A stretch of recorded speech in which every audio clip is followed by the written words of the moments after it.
lights temporarily sojourning or incarnating in physical bodies. And Edgar Cayce saw the light of each of us. He naturally, from the time he was a little boy, saw auras and lights around each of us. He also saw things beyond the aura, light beams from other dimensions occasionally. He also saw your aura shift as you changed your disposition in talking with him. Like he explained that if the aura shifted to a limey green, he knew you were exaggerating. So Edgar the fish was this big. Well, maybe this big. Also, he could tell when you were becoming amorous with him because the rosy red would come up around your aura, and he enjoyed that a great deal. One time, he was in New York City, and the elevator door in the hotel opened, and he saw no auras around the people on the elevator. He stepped back and would not get on. He was momentarily in shock. The doors closed, the elevator malfunctioned, and they were all killed. And then he realized why there was no aura. The souls had already left. What was standing in that elevator was the shell that they had used, but the light had left. You see? So there's a lot of evidence for the fact that you are light beings temporarily sojourning in a terrestrial reality in this physical vehicle we call a body. Here's Edgar. He says, "You are a light, a ray that does not end, lives on and on until you are one with the source of light. And this light is your soul mind." This is your soul mind.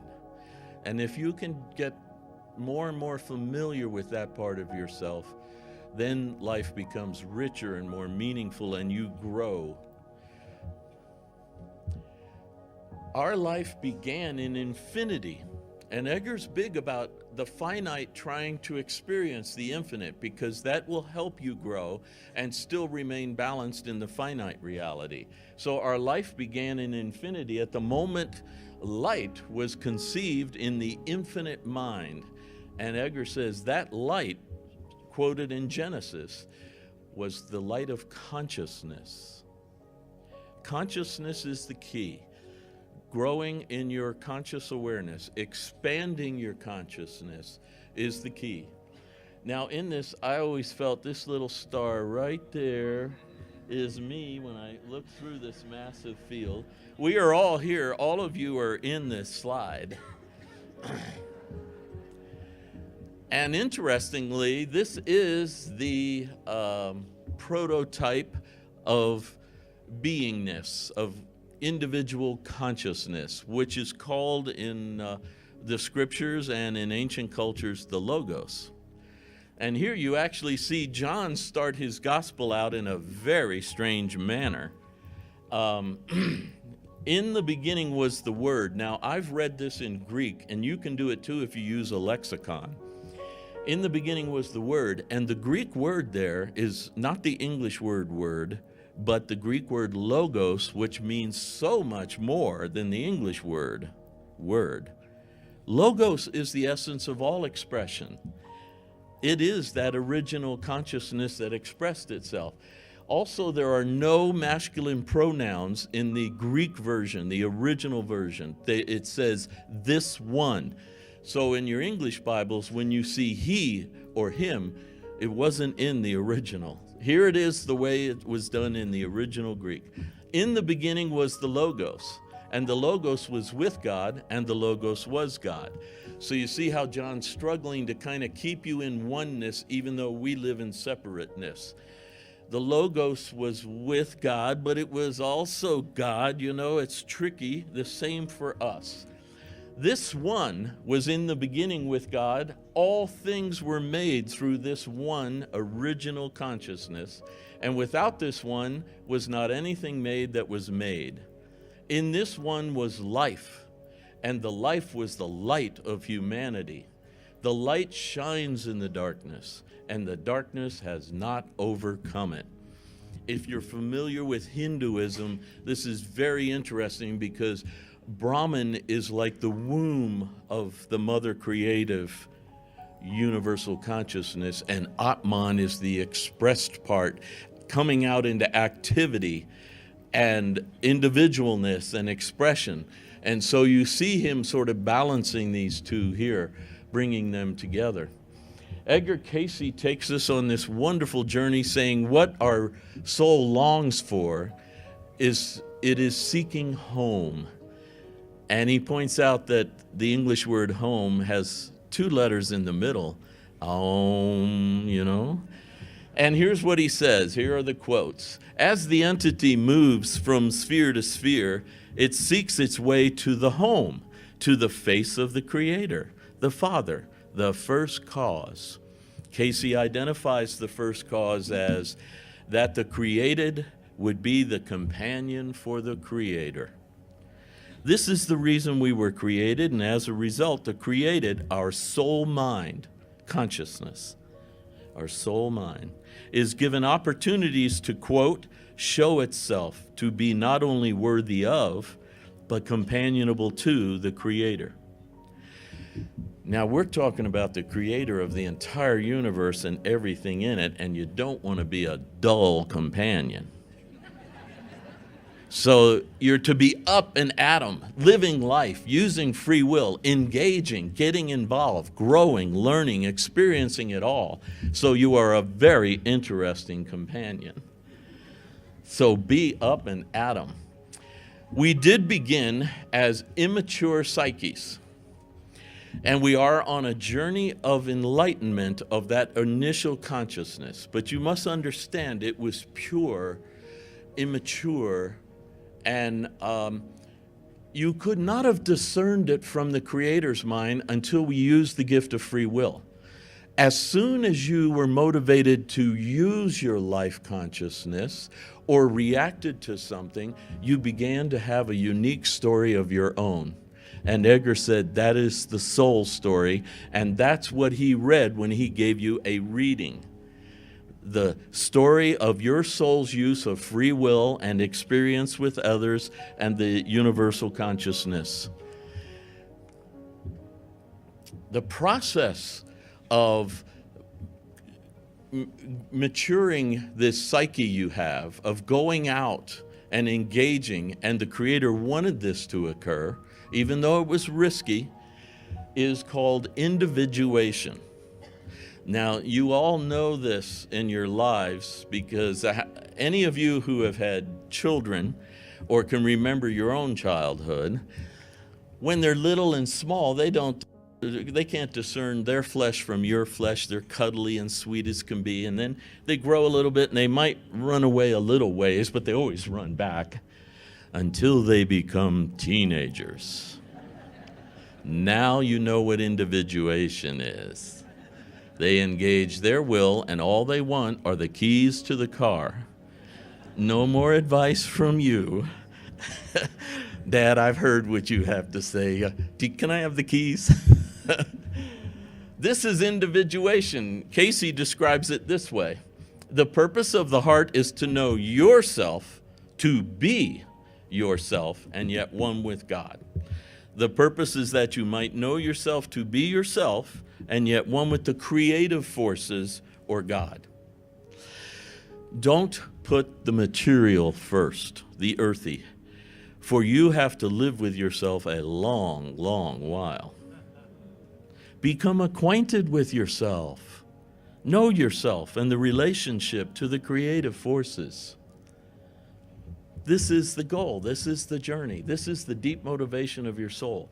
Psychologists define individuation as a process whereby the innate elements of your persona, the different experiences of your life, and the different components of your psyche become integrated over time into a well-functioning whole. And a lot of growth occurs by you engaging with other people. You are born into a challenge. You may be hired by a challenge. You may marry a challenge. You may give birth to a challenge. And this is soul growth.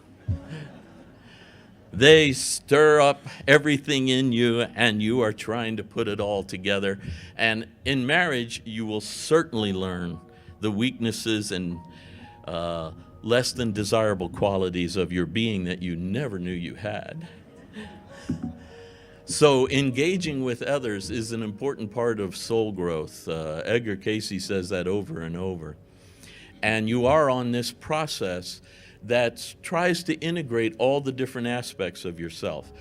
Now, he recommended Ouspensky, who's a philosopher, and Ouspensky explained that you don't want to too quickly try to integrate everything going on in you or about you. You want to take your time and discern, as he says, what is really truly you and what is false you, he calls it.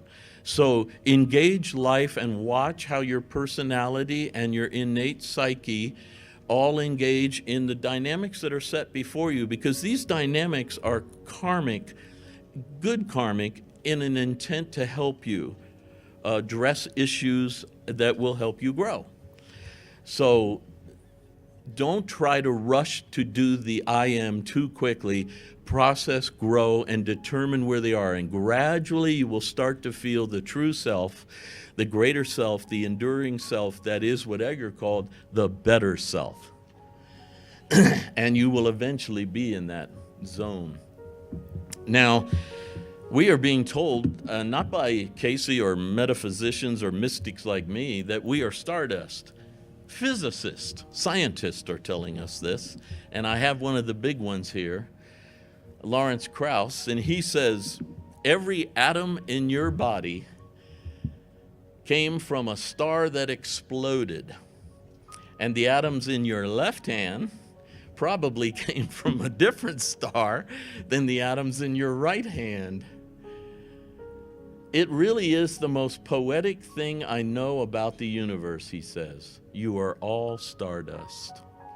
You couldn't be here if stars hadn't exploded, because the elements, the carbon, nitrogen, oxygen, and all the things that matter for evolution were not created at the beginning of time. They were created in stars. So forget Jesus, stars died so you could live. Now, don't get upset with Lawrence. He's talking about your body. Jesus is talking about your soul. Lawrence is pointing out a physics perspective on the physical body. But we do have the essence of the celestial, and Edgar Cayce calls us star travelers. Here's one of his readings. As an entity passes from this present time, or this solar system, this sun, these forces, it passes through the various spheres, on and on through the eons of time and space, leading first into that central force known as Arcturus. Edgar Cayce was talking about stargates long before the movie and TV show. And Arcturus, he said, was the stargate in and out of this solar system, near the Pleiades. Eventually, an entity passes into the inner forces, inner sense. Then they may again, after a period of nearly 10,000 years, there's no time to the soul, enter into the earth to make manifest those forces gained in its passage. In entering, the entity takes on those forms that may be known in the dimensions of that plane, which it occupies. There being not only 3 dimensions, as of the earth, but there may be 7 in Mercury, or 4 in Venus, or 5 in Jupiter. There may be only 1, as in Mars. There may be many more, as in those of Neptune, or they may become even as nil until purified in the fires of Saturn. He's not talking about the planets. He's talking about the dimensions that the planets represent. He explains that this solar system is like a university with colleges, and each of the planets in the solar system represent a college with a focus of a certain development of your being. And he's not talking about 3-dimensional planets. He's talking about 4th and 5th dimensional aspects. He says it's very similar to classical astrology, and here's how he gives it. Mercury, your soul would go to Mercury to develop the mind, mental development, reason, order, and the like. Venus, the heart, the music, arts, love, creativity, healing, and the like. The earth is the causal dimension, where cause and effect, where one finds an active opportunity to use free will for growth. Oh, you think you're this way? We have a place where you can prove it.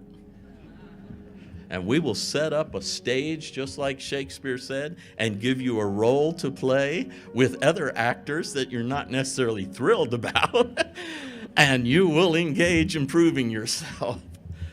Mars is madness, it's power, everyone's freedom to use the life force in forceful ways, sometimes to benefit and other to woe. Jupiter is high-mindedness, high ideals, large groups, the masses. Saturn is where insufficient flesh is redone. Ooh, starting over, the changer. Edgar Cayce had a lady come to him one time and ask for her past life reading, and while he was in trance giving it to her, he said, oh, here's a soul who's gone to Saturn often, and God loves one who's willing to start over. Yikes. Uranus are the extremes, most astrologers would agree, and the psychic. He explains that psychic are actually the natural senses of the psyche, which is the soul. He says, the five senses of the body are one thing, but as you become more soulful, as your mind expands and you become more aware of your soul self, you naturally get the senses of the soul, which are what we nickname psychic abilities. But he says they're natural. They're natural to your soul. Neptune, the mystic, direct contact with God. Water, of course, very watery. And Pluto is consciousness, according to Cayce. Of course, the scientists recently demoted Pluto, but now I read there's a movement to bring it back into the fold.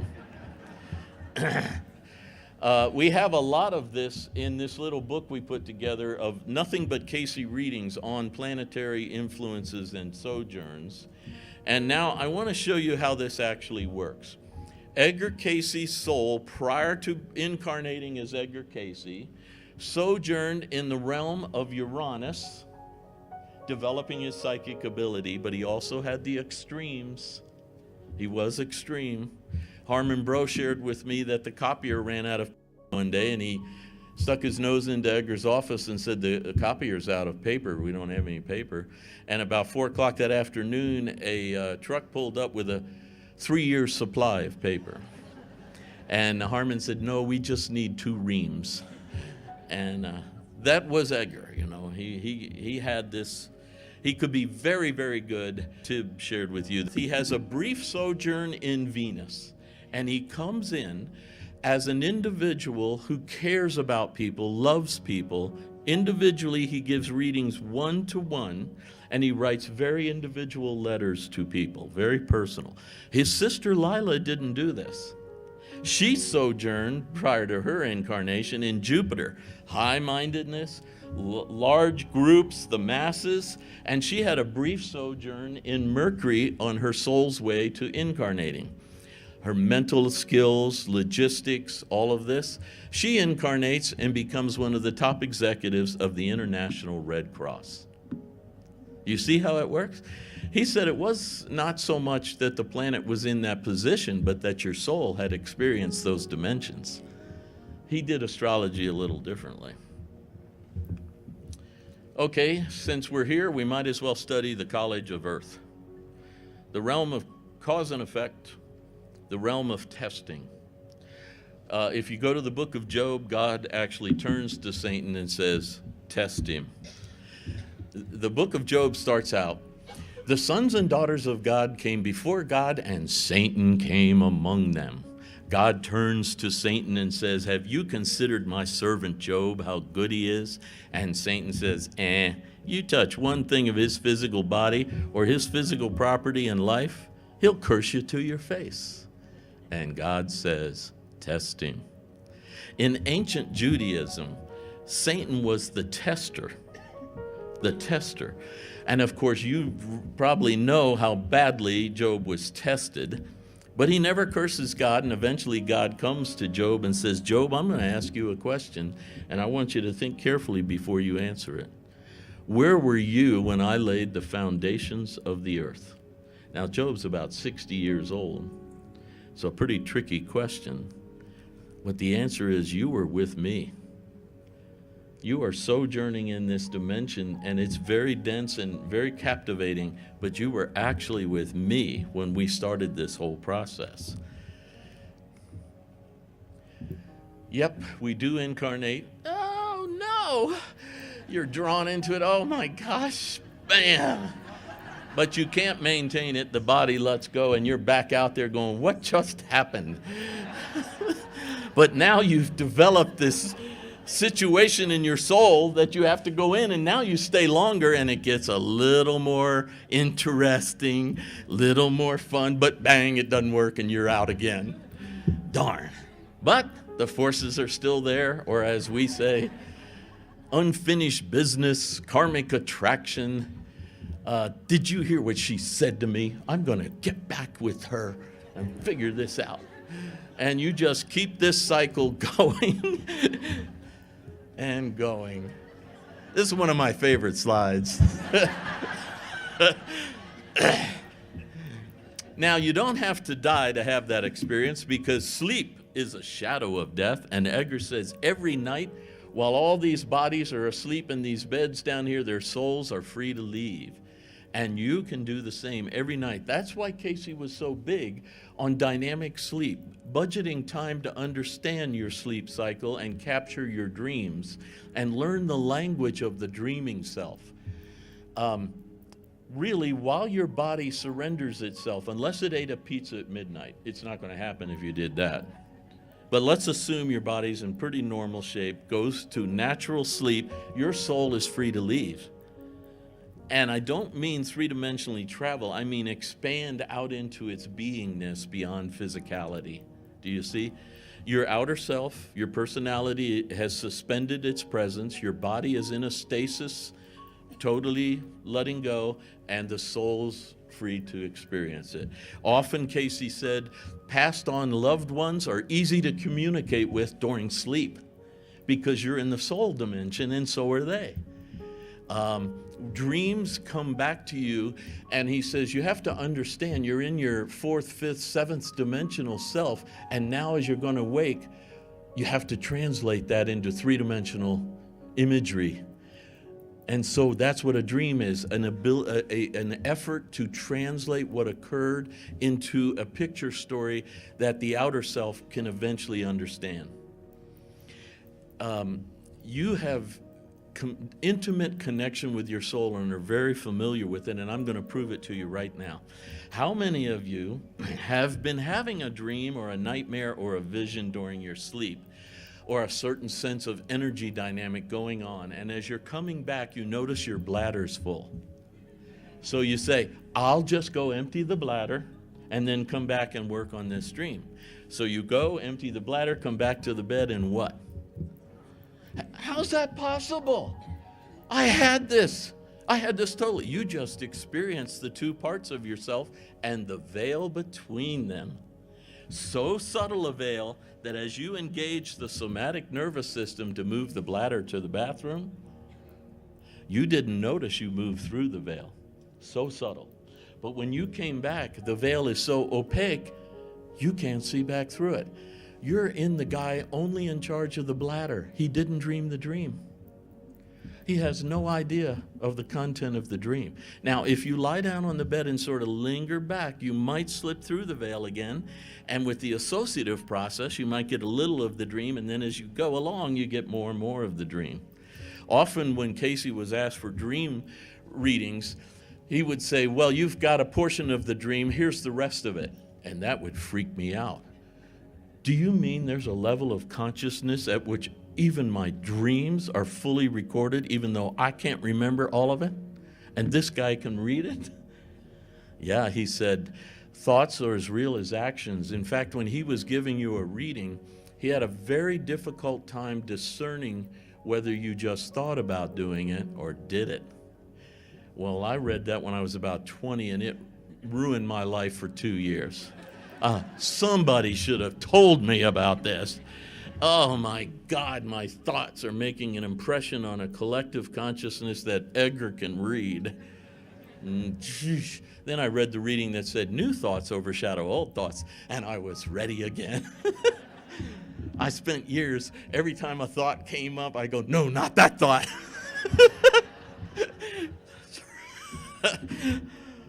It really changes you when you think thoughts are things. They are as real, he said, as a poke in the eye.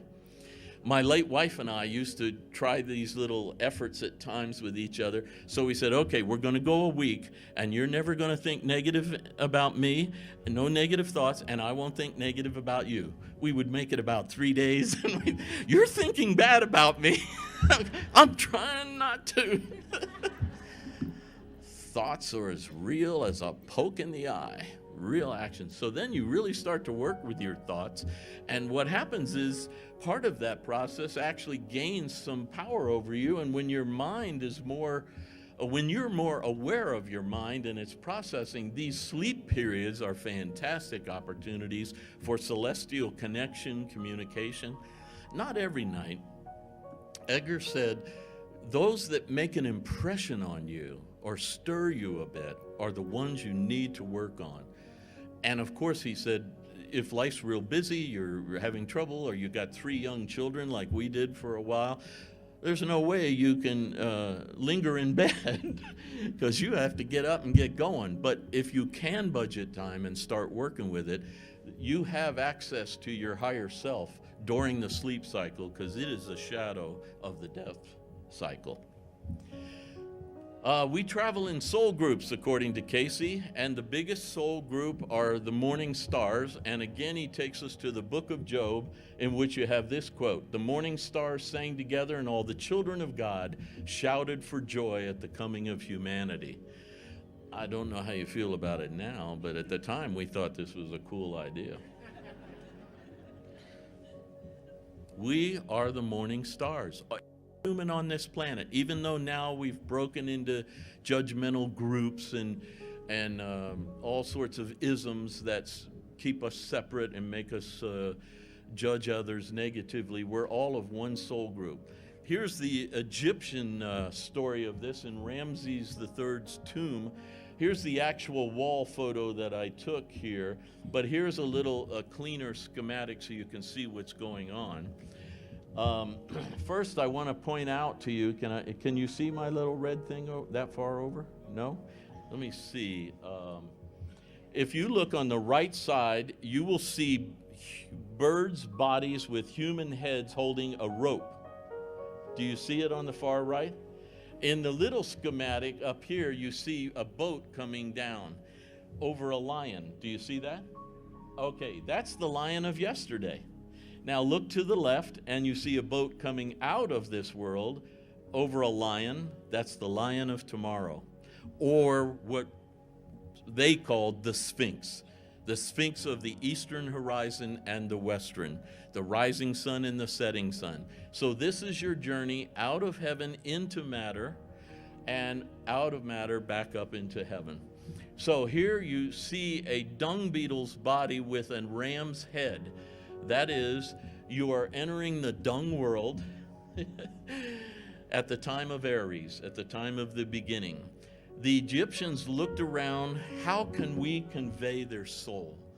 And they said, well, it is them, but it's them that can fly higher than the body. Okay, we'll put a human head on a bird body, and that'll be the symbol of their soul. And they called it the Ba, B-A, the Ba. So here you see the souls coming down out of heaven yesterday into the dung world in the beginning age, into monkey bodies. See the monkey there? That's a baboon monkey. And Hermes comes with them because that's the symbol.